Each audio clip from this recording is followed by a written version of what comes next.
So for today's Do Now, you had one multiplication problem and one clock to read. So let's go over the answer for the multiplication problem.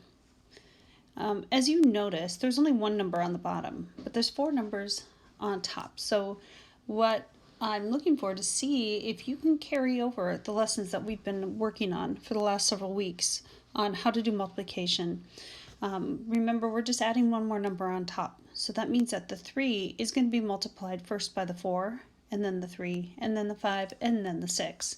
When we're paying attention to our carries, making sure we're adding them, and making sure that we're not trying to carry when we've finished multiplying by the 6. So let's give it a go.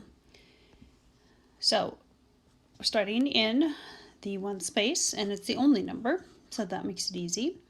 4 times 3 is 12. I'm going to carry my 1 and put down my 2.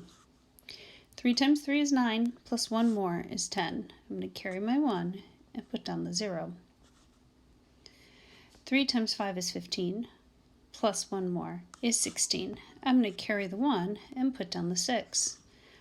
And finally, 3 times 6 is 18, plus 1 more is 19. I'm going to put the 19 down because I have no other number to carry it to. And hopefully you put your comma in. So you're going to go 3 numbers in. The comma will go between the 9 and the 6. The answer to this problem is 19,602. Let's look at our clock. It's been a long time since we've read clock numbers. I want to do just a quick review. The shorthand, which is right here, that gives us the hour. The longhand here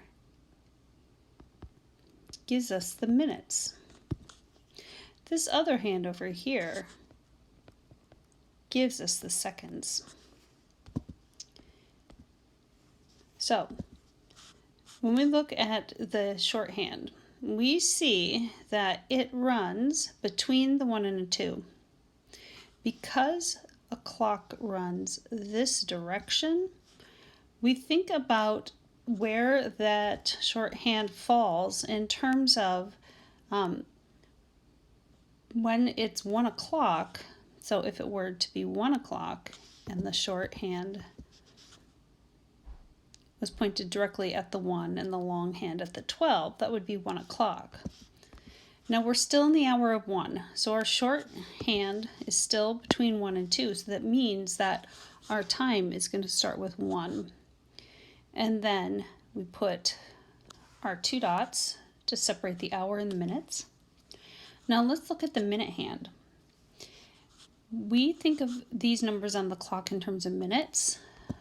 We think about counting by 5s.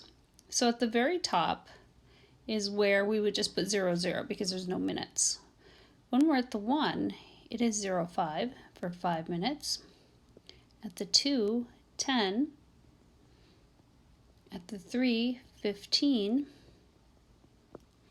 At the 4, 20. And at the 5, it would be 25. Now, our longhand is not on either the 4 or the 5. It's in between. So if we think about the 4 as 20 minutes, and we count and see that 1, 2, 3, it's 3 sections past the 4.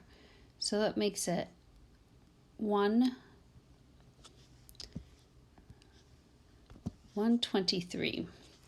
And that's what time it is. Now some people could even look at the seconds. That would be a bonus, and the seconds are almost to the 45. They're at 43 and 43 seconds. But we don't need to do that. That's a little advanced. If you got something close to 1:23 for your answer, then that's fantastic. That's it. Thanks.